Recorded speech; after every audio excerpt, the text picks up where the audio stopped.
একবার এক পর্যটক একটি হাতির আস্তানার পাশ দিয়ে যাচ্ছিলেন।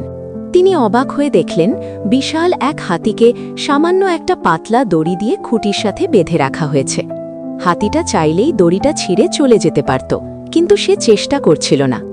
পর্যটক মাহুতকে জিজ্ঞেস করলেন, এত বড় হাতি অথচ সামান্য দড়ি দিয়ে বাঁধা, ও কেন পালাচ্ছে না? মাহুত হাসলেন। তিনি বললেন, স্যার, হাতিটা যখন খুব ছোট ছিল তখন আমরা তাকে এই একই মাপের দড়ি দিয়ে বেঁধে রাখতাম। তখন সে অনেক চেষ্টা করেও দড়িটা ছিঁড়তে পারেনি। সে তখন থেকে মনে গেঁথে নিয়েছে যে এই দড়িটা তার সীমানা, সে এর চেয়ে শক্তিশালী নয়। এখন সে অনেক বড় হয়েছে, কিন্তু মনের গভীরে সে ছোটবেলার ব্যর্থতাটা রয়ে গেছে। সে বিশ্বাস করে সে দড়ি ছিঁড়তে পারবে না, তাই সে পালানোর চেষ্টাও করে না। পর্যটক বুঝলেন, বাস্তবের দড়ি যতটা না শক্ত, তার চেয়ে বেশি শক্ত আমাদের ভুল বিশ্বাস।